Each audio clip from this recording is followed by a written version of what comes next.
Good evening, cricket fans, and welcome to Sock TV and the Spot On Hose and Fittings Clubhouse on this amazing Wednesday afternoon. To all of our loyal viewers tuning in for edition number 116, thank you for your unwavering support, and it's great to have you back. And I'm your host, Anthony Telfer, and it's an absolute pleasure to share another exciting episode where cricket is more than a game, it's a way of life. So before we dive in, don't forget to like, share and comment to keep the conversation alive and vibrant. Now, the Clubhouse isn't just about cricket. It's a space where we celebrate the game, relive the highlights and share stories with our teammates, opponents and umpires over a cold beer or a softie. So whether you're a grassroots cricketer or an international star, there's something here for everyone. A big thank you to our sponsor, Spot On Hose and Fittings, who specialise in hydraulic hose and fittings in the mining, manufacturing, agricultural, industrial and construction industries. And make sure you tell Jeff and Ben Charlesworth that both Telf and Walshy sent you, and I'm sure they're going to give you not a red hot deal, but maybe a lime green or fluoro deal for your hose and fittings. So as always in the Clubhouse, I'm joined by great mate and Aussie broadcasting legend, Peter Walsh. Walshy, what a week it's been in cricket. The BBL finals have commenced. The ladies' ashes have been retained and they've won. The men have headed off to Sri Lanka. And this time next week, you know what? The Spirit of Cricket team are going to be packing their bags and heading to Sri Lanka as well. It's getting pretty exciting. Well, it is, and all your bags are packed and you're ready to go. We could sing a song about that, but we won't. What I can tell you is, in having a chat to our studio guest tonight, I get some idea about just how important cricket is to so many people. And it's just a matter of getting those people together in the one spot at the one time and then spreading the word and having a few jars afterwards and getting ready for the next day or the next week or the next month when all the planning takes place. And this segment tonight is going to be one of our best because we've already spoken a little bit about what we want to talk about, and it'll be fun. Rob has joined us and I'll give you the chance to do the introductions, but I'll give you the tip, mate. There's a lot of stuff that you don't know about that you will find about soon, okay? Oh, thanks. This is a setup, is it? And this is coming, you're talking about jars after the game. This is coming from a teetotaler. Good on you, Walshy. Yes, that was after Hawthorn won the flag in 2008, 18-7 to 11-23 when they beat a hapless Geelong. And I won't mention that again. No, good. Look, hey, edition 116, let's get it going in the Clubhouse. Let's not forget our partners, the IF Project and also Spot On Hose and Fittings. Don't forget to download that IF app. It is for men's mental health. It can make a difference. So if you've got a mate or you are struggling mentally, download the app and our IF app will help you out and get you through that difficult period. But tonight, our spotlight, we're catching up with Rob Marshall, who is the Australian Country Cricket Chair, based out of Western Australia. So grab a drink, settle in, and let's dive into another unforgettable episode of the Spot On Hose and Fittings Clubhouse. Rob Marshall, welcome to the Clubhouse. Telf, it's an absolute pleasure to be on the Clubhouse. I think it's probably the hottest gig in world cricket days to get a gig on the Clubhouse. And, you know, I'm just sitting here pinching myself. I spent my time growing up in a little place called Harvey in Western Australia, listening to the ABC and, you know, the cross from the Wacker over to Bellerive to hear the updates from Peter Walsh. And here I am talking with him. There he is, alive as you can be, looking very, very splendid in his banana shirts, by the way. Yeah, and you know what? He's just an Aussie legend. And look, every time I come here to the Clubhouse and I get to catch up with Walshy, it's always a pleasure because the stories that he tells and shares about those days where you and I both sat and listened to him, and to have him here is pretty special. But look, in the Clubhouse, I always talk about that 1 degree of separation, and you and I both know how we met, and it was out on a cricket field doing the thing that we both love and are very passionate about, and it was at the inaugural over 55s championships in Christchurch, and it was the last game of the tournament, and I think it was, wasn't it, the last game? It was. Yeah, it was, and And I don't know whether we were playing off a third or fourth or fifth and sixth or something like that. But you were out in the middle of the field and you hit the ball. I think it was down to fine leg and it was thrown in on the full. And I raced towards catching the ball and this blur ran across in front of me and the ball cleaned you up and you collapsed to the ground and I grabbed you because I heard the thud of the ball and it obviously hit you in the chest. But maybe share that story with us about that moment where we met. Yeah, absolutely. It was one of those sliding door moments, I suppose, and it has developed a relationship which I think we hopefully both value. Yeah.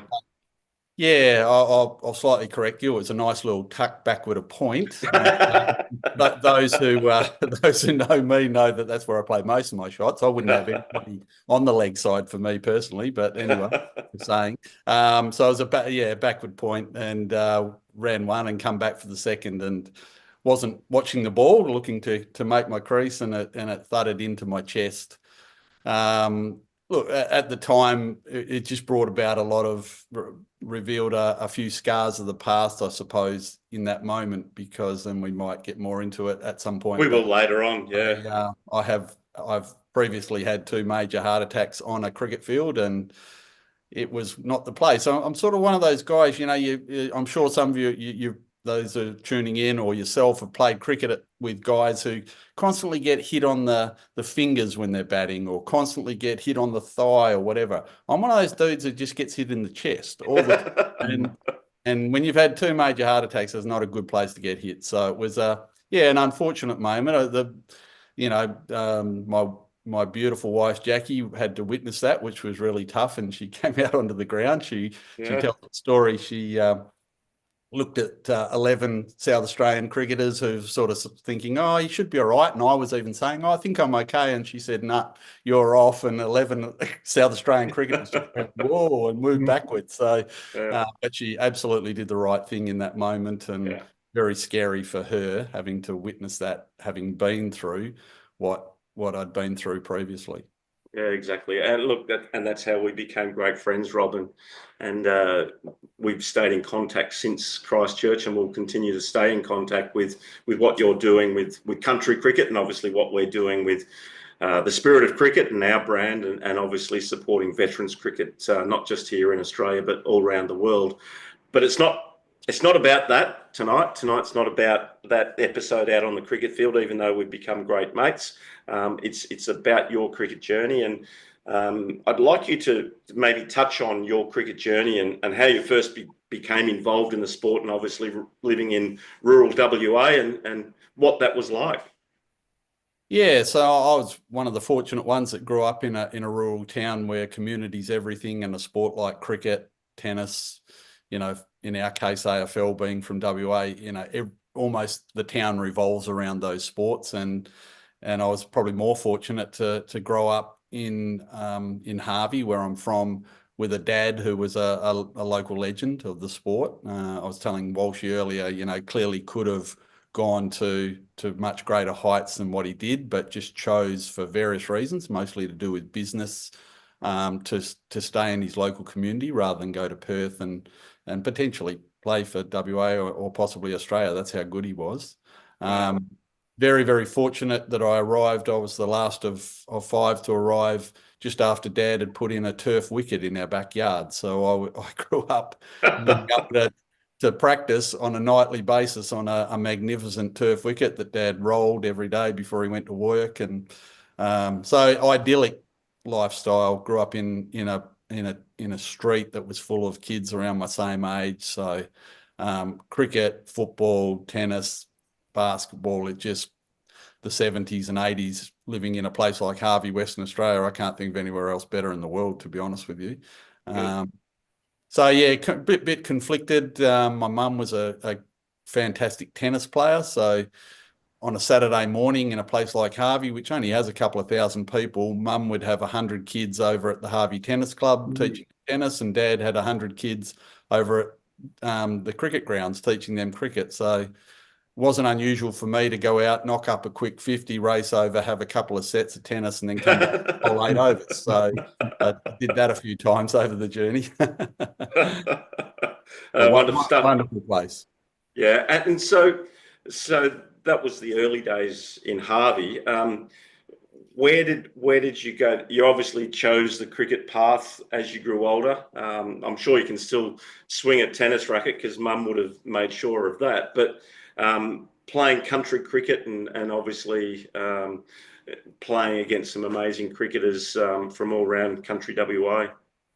Yeah, look, early doors, I think, you and I are obviously of a similar age demographic. We're talking the 70s and 80s.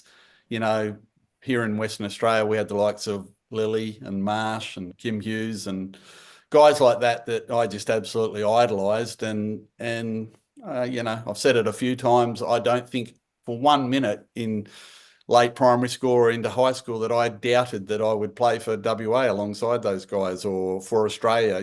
That's how confident I was in myself. Mm-hmm. Difference was that, and I had Justin Langer actually explain it to me, the difference was that I wasn't perhaps prepared to put in the hard yards that some would do, and constantly you hear about, the guys doing thousands of balls, on a daily basis. I was happy to just go down the nets and, roll it over with the guys, or in my own backyard because I had a turf wicket.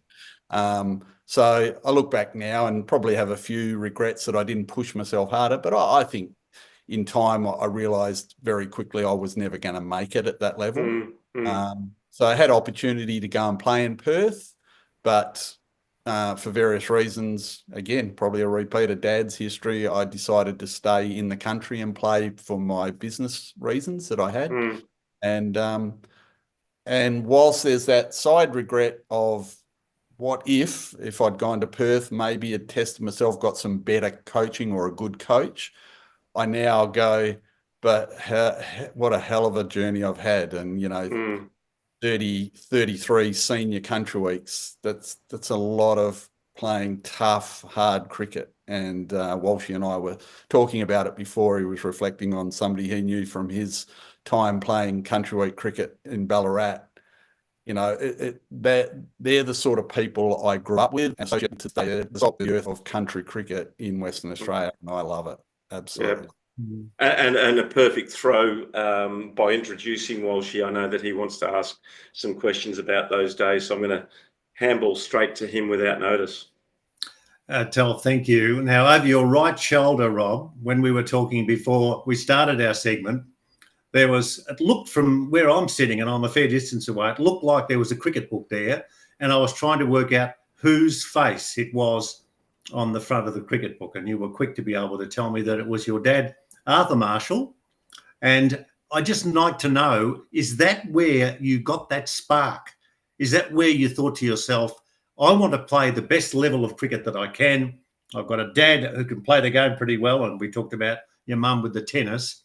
But there's got to be a significant relationship between father and son. So if you're making mistakes, he's going to pull you up and be disciplined and get you to do whatever's necessary. Did you really believe Dad was the one who held your hand and said, son, you can play cricket at the best level? Hands down. I mean, Dad was the ultimate encourager. I've got two older brothers who would probably tell you use the word discipline. Dad was ex commando or SAS in World War II, fought behind the lines against the Japanese for 4 years. So, I think it was Keith Miller said, don't talk to me about stress. Stress is having a Messerschmitt up your ass or something along that. I say that word on the show, sorry, but no, you can. Dad was of that ilk, Walshy. He was a tough man, but very fair, and his skill alone inspired me from the minute I could see him play. And he was. I reflect now. I'm playing, over 55s, as Telf said before. Dad was still playing quality cricket in his 60s when that wasn't fashionable. Back in the 1970s. Probably even up until 10 years ago. Once you hit 40 in cricket, you went off to bowls or golf. but Dad didn't. He stuck around and he fostered juniors through, and he brought through kids, and he sacrificed his own cricket career to a degree to ensure that a community enjoyed a game that he loved. And that was Dad. The title of his book is Yes, There Is Life Besides Cricket, because he wanted to finish his life saying, yeah, cricket was a really, really important thing in his life, but it wasn't just that. And it's an exceptional book, and I'd recommend anybody can get hold of it, have a read. We talk about the small town that you lived in, or the small country that you lived in, that you had a wonderful bringing up. You did all sorts of things, etc. How were you able then to extricate yourself from the close environment of such a small place and to spread your wings, to be able to be aware of the fact that you'd have to know a lot of Western Australia, given your abilities to do things with country cricket, etc., or country week? How did that all happen for you? That's a really, really good question, and I'd really encourage anybody to consider the response. And the response is that you can have an exceptional cricket career in regional cricket, whether that be in Victoria, New South Wales, WA, Queensland, and I'm sure we'll get to it a bit later, but that's almost one of my sole purposes in life these days, and certainly in the last few years, is to ensure that opportunity is given to spread your wings, as you put it, to be able to play at a level that is as high as you possibly can. And so for here in Western Australia, our iconic event is Senior Country Week. The other book that's behind me is a book called 100 Not Out, written by the historian at the WACA, a gentleman by the name of Bill Reynolds, and he captured the first 100 years of Senior Country Week, and it's full of stories of networking, of people coming from Broome, Port Hedland, down to Esperance in WA, out into the wheat belt, across into Kalgoorlie, Bunbury, the region I'm from now, coming together, and you create relationships and mateships that last forever. And evidenced by the fact that in that game that Telf spoke about, where I got hit in the chest, I'm playing alongside 2 or 3 guys that I had played country cricket with for the last 40 years. It's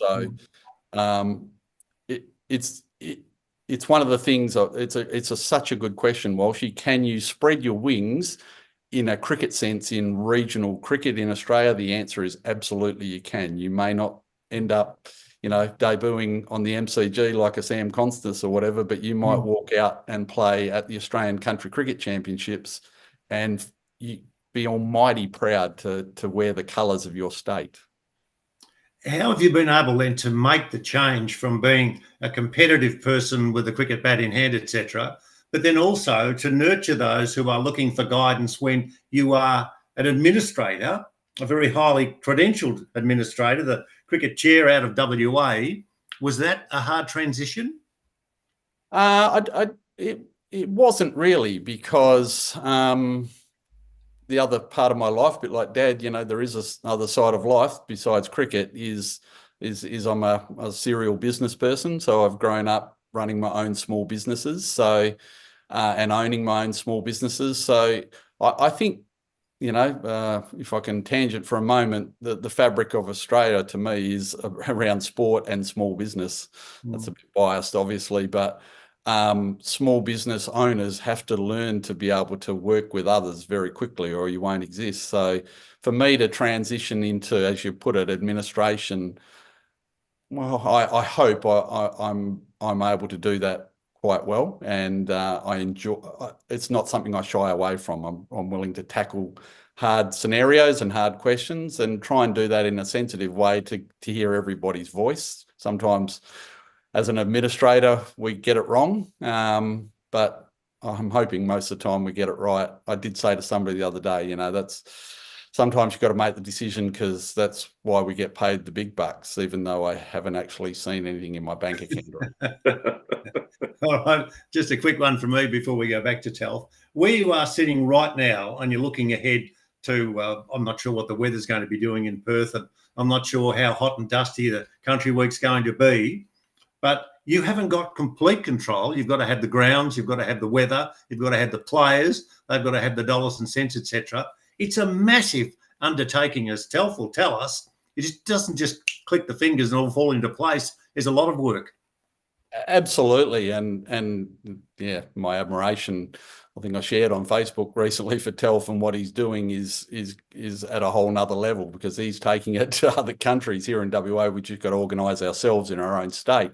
But yes, you're right. To put together, like at the moment, we've had back-to-back Junior Country Week a week ago with about 50 teams from all around Australia, all around WA, come to Perth to play, backed on by Senior Country Week, a similar number of teams, backed on by Women's Country Week, which will kick off early next week. So for volunteers in particular, it's hugely onerous, but we are very, very, very fortunate here in Western Australia to have a state body, WA Cricket, or the WACA as most people know it, who support country cricket amazingly, absolutely amazingly. So we have administrators, paid administrators at WA Cricket, who play a massive role in ensuring that all the things that you talk about come together. And I take my hat off to them, because it's not easy. It's not easy. Fair call. Fair call. I'm not going anywhere. I'm just going to throw over there with a nice handball to Telf, but I'll be back, so don't get yourself too settled. Telf? Yeah, thanks, Walshy. Look, we've interviewed a lot of people in the clubhouse previously, and you know, a lot of who's who of international cricket around the world, from Barry Richards to Ian Chappell to the list is just amazing. But I sit here and I listen to you, Rob, talk about running a cricket tournament and Junior Country Week and Ladies Country Week and Senior Country Week, and I get goosebumps on the back, because I think about all of those cricketers that just show up, and to have people like you that, you know, could have chosen that path to, you know, go to the city and test your hand at playing at the highest level, but to not go down that path and to then become an administrator and to allow the future of the game to be able to come together and play in these country weeks. What has kept you going as that type of person, as an administrator, to stay connected with the game and continue to contribute to the game that we all love from those days when you were just a player? Yeah, look, I think it's I feel privileged that I had the opportunities to do what I did, and the immense gains that I got from being able to play in events like Senior Country Week for 33 years in my case. Different, you know, country cups, different events involving people that you create a family, a network with. And so a lot of that is the drive to try and keep that going. I think it's just my time. There's been so many before me who've passed the baton, you could say. So I honour those people. Currently here in WA, we've got some amazing, you know, volunteer administrators, you know, so I'm only one of a number. There's some incredible women administrators in cricket now coming through that just have changed everybody's view, and in a good way, in a really good way, and are starting to change the way we think. So lots of things that we clearly don't have enough time. I could line up a million planets on the answer to that question, because ultimately it's about trying to benefit others to get the same privileges that you had in your own time, I guess you could say. And that's what keeps me going. You know, I've had 4 sons who've I've really enjoyed spending some time playing cricket with. They don't all play cricket now, but they love the game, and I love being with them to be able to enjoy the game that is kind of, I know it sounds cliche, but it's kind of built into the DNA. And the DNA could be, you know, that, you know, you're a famous test playing family like the Marsh family over here or something like that. That can be the DNA, but it can also be that you come from a wheat belt town where granddad played cricket for the local team and dad played and your brothers played, and that's just as much the DNA, I think, than any other form of DNA when it comes to cricket. And you talk about all of those people that have come before you. We're all getting older. Have you got someone lined up to step into those shoes and and take on that mantle. And I'll just talk about WA country cricket. We need to ensure that this legacy continues of all the work that you put in up till this point. Not saying that you're going anywhere, but obviously we need to make sure that your legacy of all the work that you've put in does continue in WA. Yeah, no, look, I am surrounded. I'm trying to surround myself with some outstanding people, and they are. Our current WA Country Cricket Board has got several outstanding people, leaders that probably could walk into my shoes immediately. They're pretty keen for me to not go anywhere just yet, and I've given a commitment to hang around for a little bit longer, but certainly everybody has a use by date, and everybody needs to have a plan, a succession plan, and we're working through that. And like I said, if anything, I'd love to see potentially WA country cricket, being administered by a woman at some stage, to give that view. We've got an outstanding growth of women's cricket over here, and you got a bit of a view of that in the Barossa Valley a couple of weeks ago, or in fact, all around Australia. The quality of women's cricket in regional Australia right now is just getting better by the second. I sit there and pinch myself going, how these girls, they are outstanding. And yeah, they are. Evidenced by your own daughter, Telf, who can peel off a century in a T20, including off the last over, apparently. Yeah, that's an exciting journey that I'm taking on at the moment. But look, you must be a professional at this. You obviously run your own podcast, and you keep leading me down the path where we're going to head, and the next lead in is into the Australian Country Cricket Championships and the importance of Australian country cricket. Tell us about how you became involved, and obviously you played in country weeks over in WA, and I'm assuming you got the opportunity to represent WA and go and compete at those Australian Country Cricket Championships. But how did you become involved then as an administrator and now as chair of what is, the leading organisation in country cricket in Australia? Yeah, so first cab off the rank. No, I actually never got to compete at a country cricket champs. I was fortunate or unfortunate, which way we want to put it, to have been through a golden era of country cricket here in WA. My era being the 90s, in particular, when I was probably playing my best cricket. Being an all-rounder, we had 2 or 3 outstanding all-rounders in WA country cricket. So I was always that sort of, on the number edge. 3. Maybe a chance, but no, that they were too good. They were too much better than me. And that drove me to try and understand a little bit more about why the importance of the Australian Country Cricket Championships drove people to compete so hard to play at it. And so I got the opportunity, once I took over as chair of WA Country Cricket, to go to the championships, which I've been going to now for the last around about 13 years. And I wish I could bring in a bunch of people who've played in those championships who will tell you that it's part of defining their lives. It's made they're guys that clearly, like me, felt they could have played at the highest level potentially, and it just didn't work out for them. So for them, the Australian Country Cricket Championships became that highest level that you could play at. So once I sort of got an understanding of that and a feeling for that, when I would tour with our West Australian team as the chair of WA Country Cricket, when some things started to happen about 3 years ago on the back of that infamous time in our history, what seems like a blur now, called COVID.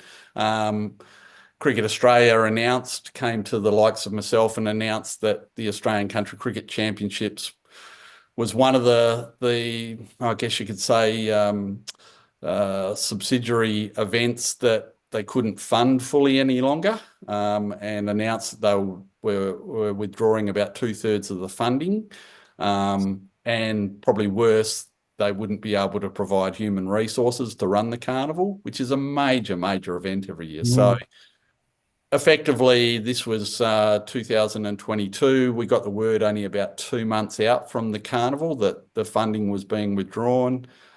I don't know, Telf and Walshy, something in my head went, we just cannot let this happen. This is just not going to happen, certainly the importance for WA country cricket, it would have created, if that championships had collapsed, it creates a domino effect, because as I've explained to some of the administrators at Cricket Australia across that time, what happens is then that pinnacle moment for a guy who's decided to stay in a regional town out in the wheat belt of Western Australia to farm with his parents rather than go to Perth, that pinnacle moment opportunity is taken away from him or her.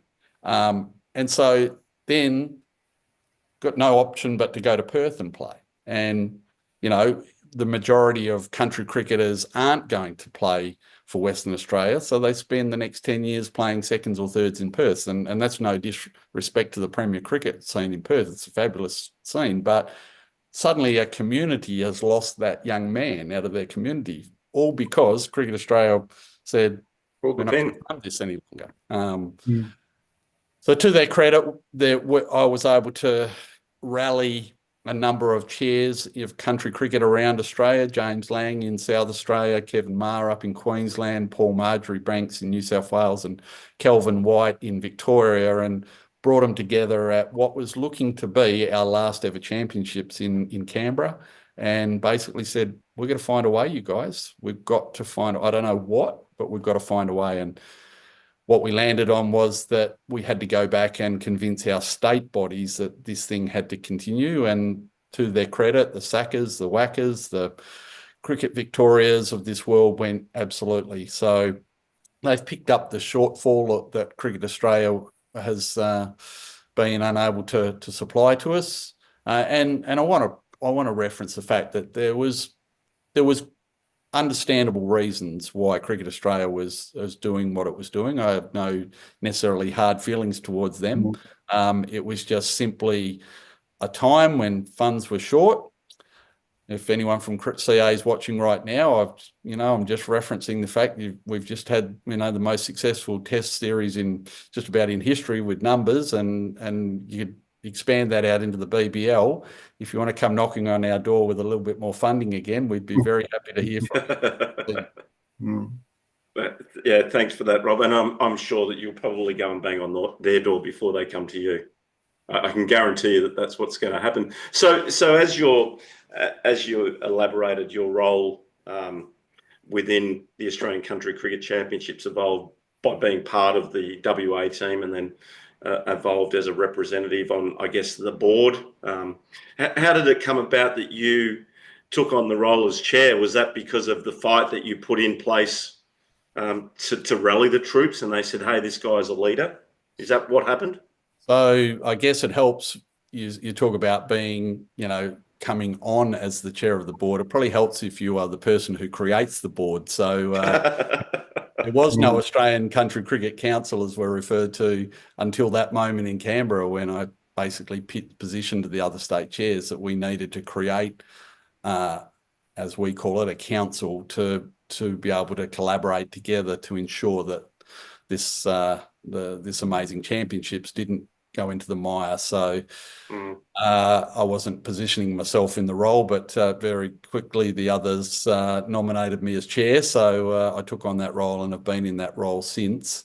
But to be honest with you, the other chairs of the other states bring as much, if not more, to the table than I do in some instances. So they're a pretty easy bunch to chair. And we get together 3 or 4 times a year and ensure that, I guess that the word we really hit on straight away was not only about maintaining, but also sustaining and finding ways to sustain it, so that moment of shakiness, I talk about it, that we were probably 15 minutes away from the carnival disappearing forever, can't happen again. And I think that's what we've been able to establish, is that sustainability.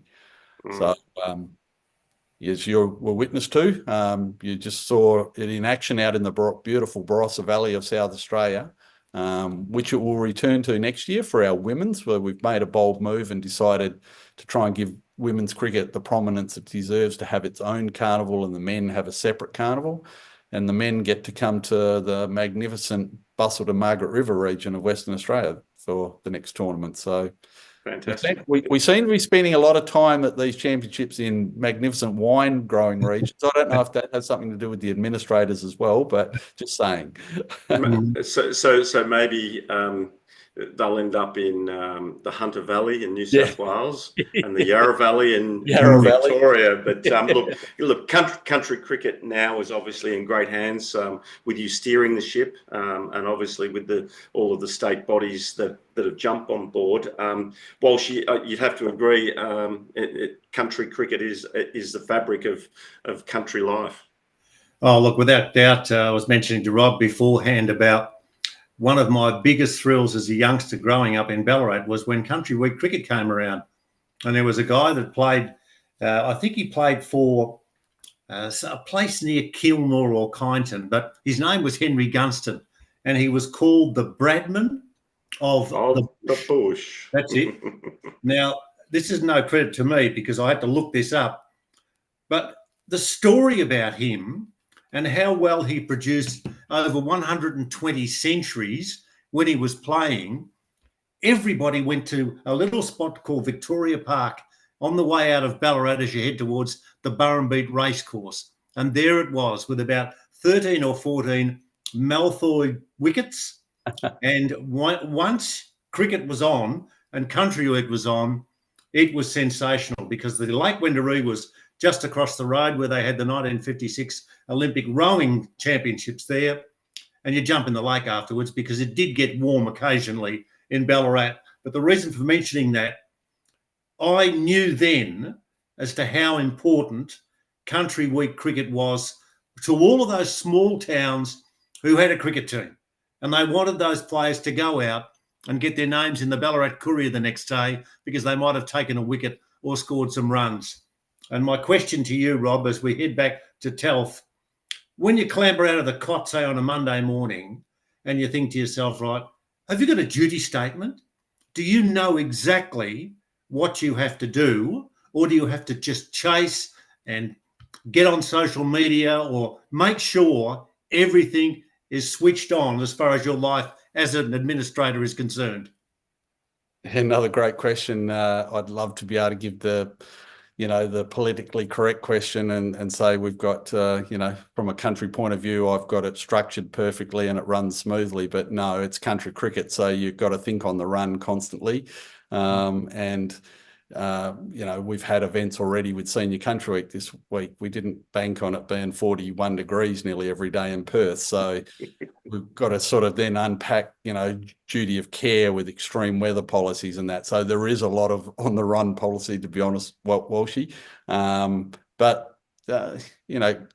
think that's almost part of the fabric or ethics of country cricket, that the players are willing. Some will complain, but most are willing to go, look, if that's what we've got to do, that's what we've got to do. As long as we can get out there and play some cricket, that's all that matters.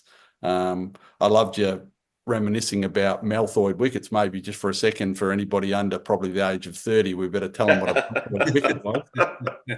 I played on a few in my early days. I remember a game in Harvey where we actually had to stop the game. It was so hot that the Malthoids started to bubble. It started to melt. So for those who don't know, it's sort of like a tar cover on the pitch instead of the gabba grass that we use now, synthetic grass. And it would literally, in certain heats, it would bubble and tear.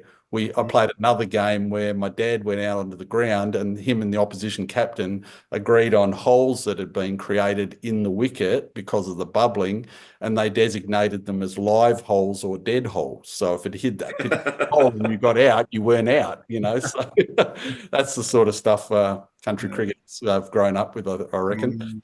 Yeah, good thoughts. Telf? You only asked one question, whilst you're getting a bit tired, are you? No, I've got about 100 more, but I think that the most important thing for me is how important, and this is not just an old cliche in that, but sport is so important to the community. And not only does it bring along the members of the respective teams and those that assist as administrators or as trainers or as water boys or going and getting the fruit salad or anything as such, it also means the number of people who want to go and see their husband or their partner or their son or whatever. And all of a sudden, there's so many people who are at a venue, not just the players, so many people. And that's one of the big buzzes, I think. And Rob, I'm hoping you'll agree with this, that you'll see people there that you mightn't see during the year, but once cricket comes around, you'll see them. They'll be there. Absolutely. I was only looking at some photos recently of some, one of the things that you haven't mentioned that happens quite often in regional towns is a rivalry between two clubs, and so in my day, up until the sort of mid 2000s, the rivalry was the Harvey Cricket Club and the Benja Cricket Club. Now, Benja is a town that probably has, I don't know, 15 people in it, and 11 of them played cricket. And it was, I cannot explain to you the toughness of that cricket, and people would come to watch because it became iconic, and it might be a bit melodramatic, but it's not too far a reach to go. The main street of Harvey was separated that the Benja guys walked down the left side of the street and Harvey guys walked down the right side of the street. That's basically how it was. One had a pub and the other one had a cafe that we used to meet at, that sort of stuff. So those sort of rivalries are again what I wish sometimes, as much as I celebrate incredible careers in metropolitan cricket and Premier cricket, I feel as though they've missed out in some instances of some of those incredible rivalries. And to go to your point, I saw a photo of some grand finals between Harvey and Benja that I played in, and the ground is just circled with, utes and, and trucks with people sitting on the back of trucks and flatbed trucks and that sort of stuff, In that moment, you go, it doesn't get any better. This is as good as it gets. So, absolutely agree with you. It's the fabric of community. There's no doubt about that. No, good call, Telf. And there's stories like that, not just in WA, Rob. They're scattered right through every state in Australia. We all know of, and Walshy touched on it, the Bradman of the Bush. There's no doubt a Bradman of the Bush in WA. I know there was a Bradman of the Bush in Victoria, or in Ronnie Salter. He made 100 hundreds, he could have been anything. He went down and played with Fitzroy Cricket Club back in the day, and became assistant curator at the ground, but didn't like living in the city, and he went back into the country and continued to compile runs after runs. And I played cricket with him in Willowfest, and he was still playing at 65 years old, and all the young upstarts were bouncing him, and he'd pull them for six to the boundary, and they're going, how can he do that? But there's people like that scattered right around Australia, and no doubt in WA as well. But Rob, you're inducted in WA as a WA legend of country cricket. An incredible honour. What did that recognition mean to you? Yeah, it meant a lot. There's 130 years of documented country cricket in WA, and I think at the point when I joined the group, there had only been 12 in that history that had been inducted.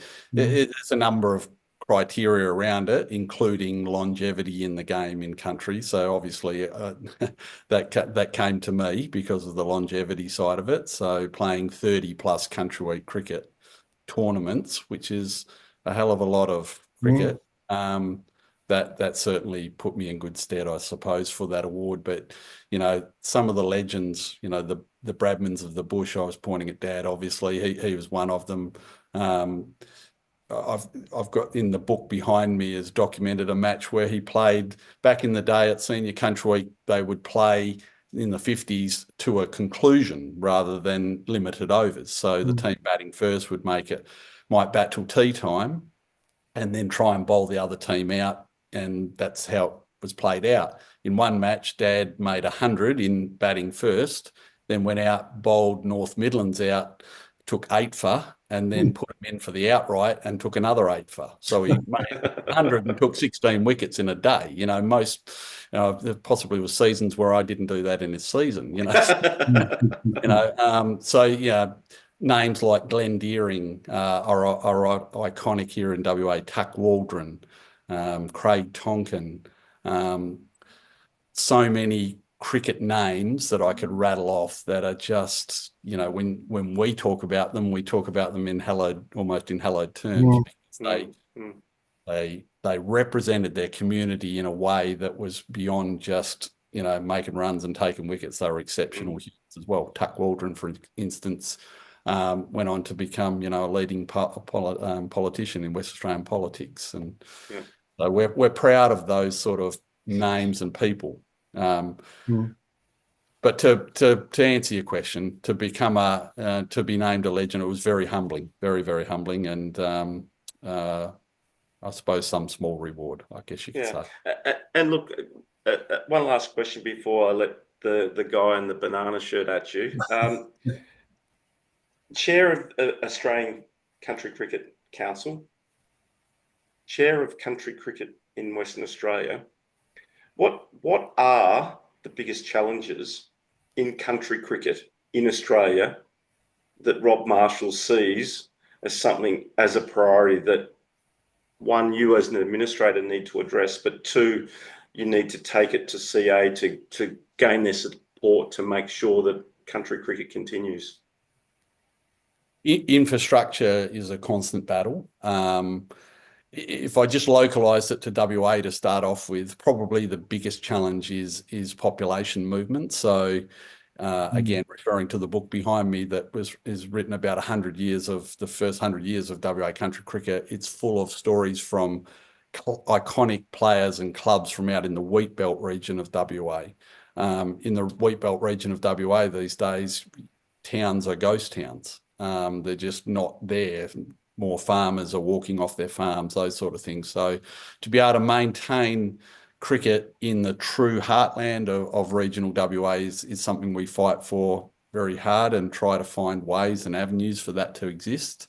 With Australian country cricket, obviously our major focus is the championships and the funding cuts that we've had. We're difficult, as I explained before. So we've fought hard to try and find a way around that, and the state bodies have come to the party. So sustainability of that is something that we continue to fight for, as I mentioned earlier. Probably at a more sort of granular level, Telf, there's a touch of irony. Yourself and myself and a number of others have been at the starting points of a revolution here in Australian cricket called veterans cricket. Which we celebrate and has just gone boom-ka, and evidenced by tours to Sri Lanka and national championships and amazing events like you held in Mildura earlier this year, or late last year rather. There's an offside, funnily enough, for cricket that not a lot have explored, and that is those older guys now playing cricket, guess what? They're not umpiring. So one of the biggest challenges we have in regional cricket that we didn't have maybe 15 years ago is finding umpires. Because the likely guys who would be umpiring now, possibly even myself, are still playing rather than umpiring. So, there's a number of challenges that crop up that you kind of don't see until, it kind of happens very quickly. And that's one that we do struggle with more these days than we did, like I say, 10 or 12 years ago in regional cricket is finding umpires. Very good. Walshy? We did touch earlier on, unfortunately, what happened on the cricket field, and you got whacked, and what happened was, fortunately, everything got sorted. It's happened a couple of times. How are you now? Do you want to share with us as to the road to recovery and what you did learn from what would have been some frightening experiences? Yeah, I won't try and tell the full story because we don't have long enough, but the first heart attack was probably the one that has the most tale to tell. I was playing in a local game just down the road from where I'm right now, and it was a hot, humid day. I'd only just turned 50 about a week before. In fact, 2 weeks earlier, I'd played at the National Veterans Carnival for the first time, the over 50s in Sydney, the only title WA's ever won. So the Div 1 team that I played in. So I'm on a high. I'd had an amazing carnival, was sneakily hoping I might get an Aussie jersey out of it. I'd certainly had the statistics to back it up. So I'm back here and I'm pushing myself really hard after a big week, as Telf will tell you, that those carnivals are pretty tough. Yep. And came off the ground. I think actually got out for 49, I think. So I was a bit disappointed in myself, walked off, went into the change rooms, started to take my clothes, my gear off, and I felt this sensation down my right arm. And within seconds, Walshy, it was the best way I can describe it. It was like somebody had got a concrete truck and brought it into the change rooms and parked it on my chest. The pain was off the Richter scale. I had the presence of mind to get back out to where the playing group was, rather than just sit there and try and work out what was going. And within seconds, I collapsed into a chair.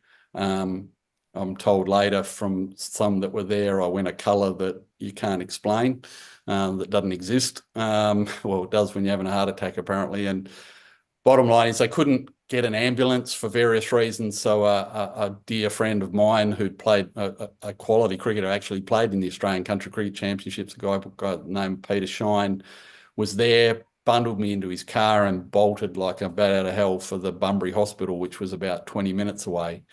By the time we got there, I hope this isn't too confronting for anybody, but I think I was pretty much gone. And they got me in and thankfully got me back, and about a week later, with 5 shiny stents in my chest, I was on the road to recovery. But it was a hell of a fright. It was a massive confronting thing for our local cricket community. Those who know me, I'm not a big guy. I don't smoke. I'm not a big drinker. So all the sort of things that you hear would lead to that.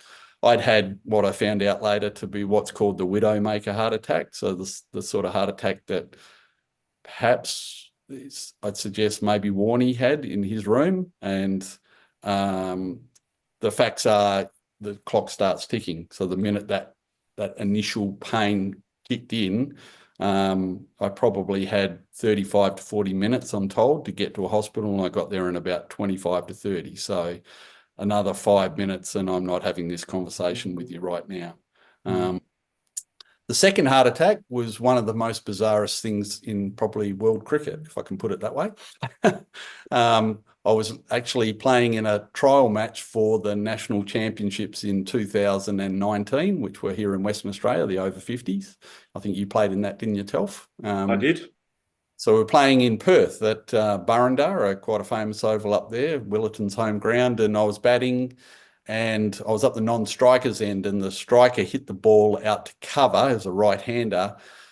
And we all had the convention in cricket, if I was running down, the bowler was a left arm over, so I'm running down the left side of the wicket, and the striker should have run down the right side. But for whatever reasons, he crossed over to my channel, ball watching. I was ball watching, a bit bigger guy than me, and we collided like you see in AFL sometimes, or in rugby, and basically, using an old word, he poleaxed me, absolutely just floored me, and ultimately his shoulder buried itself into my chest, and it triggered another major heart attack.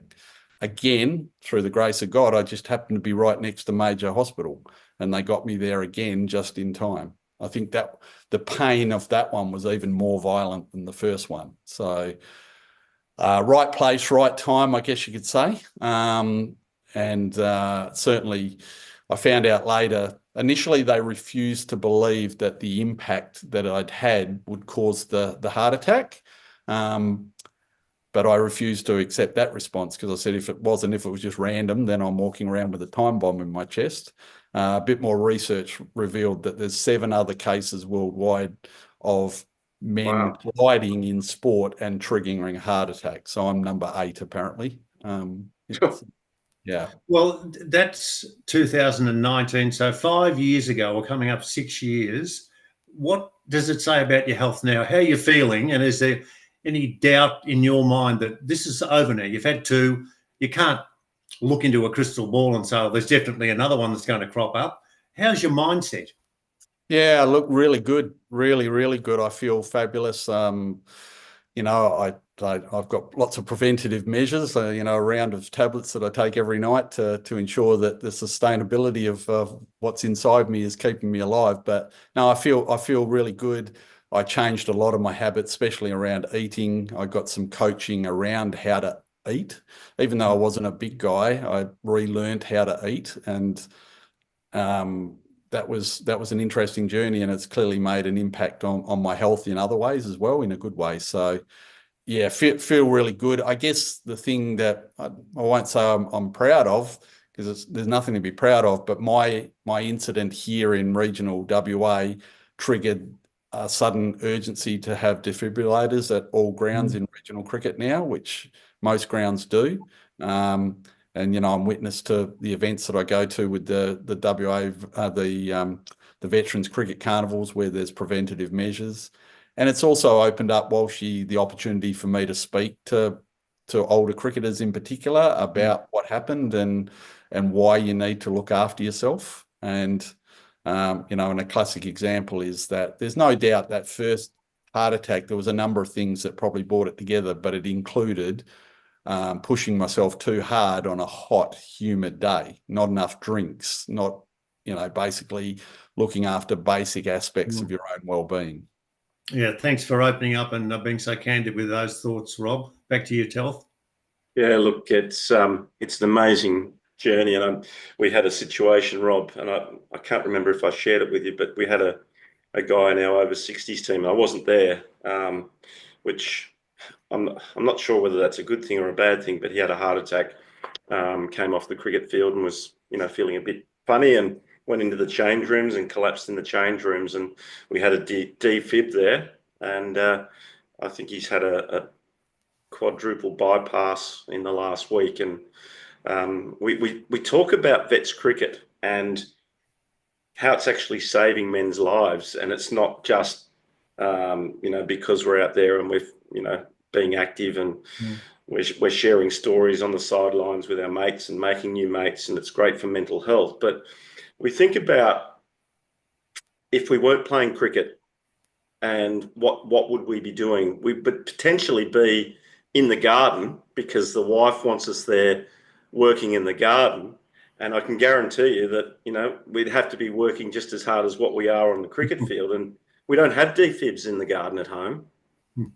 And cricket is saving men's lives because we're having heart attacks on the field, and we've got a defib there to save our lives. And, you know, you're a testament to that. And I suspect there's 100,000 wives around Australia right now debunking that theory, and you're probably right. So, yeah, but we're having that conversation at cricket now, saying, you know, if Dave was at home, he probably wouldn't be with us, because, you know, there was 5 or 6 guys that saved his life with the work that they did on his chest, and someone operating the defib, and someone making the phone call to the ambulance. And it's a great thing. It really is. And what I probably would encourage from this is to have those conversations, whether it be at your vets cricket game or your club cricket game in regional Queensland or wherever it might be willing to, you know, we sit around afterwards and have fine sessions, you know, and stuff like that in country cricket afterwards, you know, have some fun, but also tackle the fact that there could be a guy sitting there who's a bit quiet at that time because he's in a depth of depression like nobody's business, you know. The cricket scene, the cricket club environment, 11 people generally, maybe 12, it's probably a unique way to have a network that can benefit you from a health perspective like you'll never fully understand. And certainly for me, you know, when given the opportunity to talk about the importance of heart health and to be able to be preventative rather than reactive, I'll grab every microphone I can to talk about that, especially in a cricket sense. So I'm you know, thrilled that you guys were willing to open that up on this show, because I think hopefully it might benefit somebody tuning in right now. Look, we've got, as you can see, we've got the IFAP and that organisation that gets behind us, and we saw Blooming Minds get behind the sand gropers in WA. You know, it's not just men's health; it's mental health. It's everything to do with us men, and you know, part of this vet's journey is being able to actually talk to people and let people know that, you know, you're not okay, and that you do need help, and you know, we're all in it together. So look, it's been great having you join us here in the clubhouse, and I think we're coming up to an hour, and I could continue talking while she's still got those 200 questions, because he's asked no questions tonight. But I know that he's fully engaged in your journey and your discussions that you've had, and maybe I'll throw to him one more time, because I'm sure he's going to ask one or two more questions to you. Oh, look, I think, Rob, firstly, for you to be courageous enough to talk candidly and openly about the issues that you did suffer from. And the pleasing part about it is, with Jackie, who I don't know, but the support from your wife, and you've got sons. I know Jackie. Well, it's all about a family. And this is not me just thinking of words and throwing them into the system for no real reason. But the cricket is a family. And that's what happens. And I found that out since becoming more involved with the spirit of cricket and enjoying meeting different people, finding out about them, not rushing into a new relationship where you see a cricketer who might have injured himself before the carnivals even started. There was a gentleman called Mr. Gilchrist, and that happened to him in Mildura before a ball was bowled. What did he do? What was the injury, Telf? He snapped his Achilles. Owen Gilchrist. Yeah. And he so was playing for Australia. Exactly.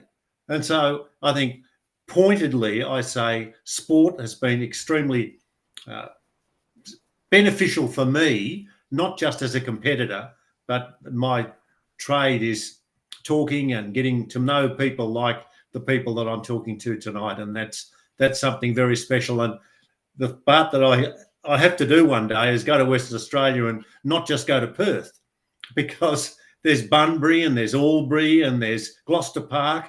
Albany. Racing in Albany, yeah. Don't go to Albany and call it Albany, though. No, I better not do that. I better not do that. But no, look, if you make friends, and it's no skin off anyone's nose to sit beside someone and have a chat. And if that person wants to interact, he will. If he doesn't want to, he won't. But 9 times out of 10, you'll be on your way to making a friend. And that's what we've done. And we continue to do that with quality people like yourself, Rob. Yeah, no, thank you for that. It's very kind. And you're spot on. I would love more and more people who are involved at cricket at all levels to try and find a weekend or whatever where they go out into their regional area, whether that's in Victoria or Queensland or South Australia or wherever it might be, and just see the incredible passion and incredible love for the game that still exists in the bush. It's absolutely there. And I keep circling back to the Australian Country Cricket Championships, of course, but I received a text from a West Australian player only about a week ago after the event to just simply say, you know, thanks, Rob, which was very nice, but to basically explain what an impact it's made on his life and how it's made him feel as though he's achieved things in cricket that without it, he would have felt deficient. So I think it calls out the importance of country cricket, and yeah, I love it. I'd love to give a plug, if I can, Telf, to the podcast that we have called Out on the Paddock. So if you're on Spotify or Apple Podcasts or any of the podcast formats, you can search Out on the Paddock, and you can hear stories like I've mentioned about guys who've played cricket almost their whole life in the country, the Henry Gunstons or all those types. And it's a fascinating listen. You'll love it. You know, stories of walking out to bat and taking centre and then having to remove the dugite snake off the pitch before, you know, the ball can be bowled, or, you know, playing and being on 49 not out and the border collie runs out on the ground and pinches the ball and buggers off with it. You know, those sort of things. So they're the sort of things we quite often talk about Out on the Paddock. So worth listening. Wonderful stuff, Rob. And you're going to enjoy this, and you gave your podcast a plug, and it was a pleasure to join you in Out on the Paddock as one of your guests. But we also have to pay for our sponsors, and you watch Walshy perform right now. He's going to give Spot On Hose and Fittings the biggest plug that you've ever seen. It's a big one, Telf, and I'll do my very best. From manufacturing to delivery, Wherever you are in Australia, there's only one name that you must need to know. Spot On Hose and Fittings, based in Wollongong, now with new offices in Newcastle. Spot On is your go-to team for hydraulic hoses, fittings, adapters, valves and connectors, with delivery available Australia-wide. And here's the best part. They've got on-site testing facilities, so you know you're getting the highest quality every time for the mining, manufacturing, agricultural, industrial or construction industries. Spot On is the team to see. Tell Jeff and Ben Charlesworth, Telf and I sent you. Get it spot on every time. Wow. Spot On Hose and Fittings, keeping Australia connected, one fitting at a time. You missed that last line, Walshy.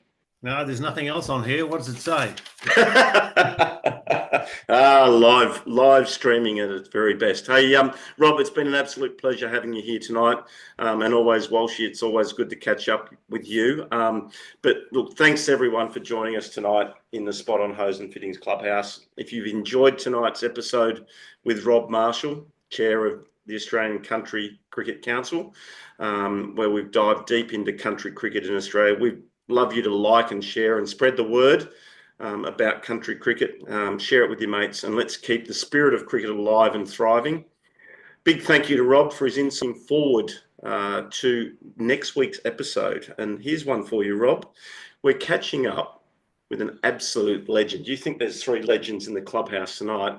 We've got Greg Chappell joining us in the clubhouse. And I tell you what, I know that Walsh is going to talk about crayfish and all of that stuff from Robe and the memories that he has with Greg. But we're going to catch up with Greg Chappell. So once again, thanks everyone for joining in and tuning in tonight. It's been an absolute pleasure to have you here on the Spot On Hose and Fittings, and we'll see you next Monday night with Greg Chappell. Thanks for joining us. Thanks, Rob. Good night. Have a good night. That's it. Thank you, gentlemen. Thanks, Rob. Thanks, Telf. Thank you. Yeah, hopefully that went okay. Yeah, good night. Thanks a lot.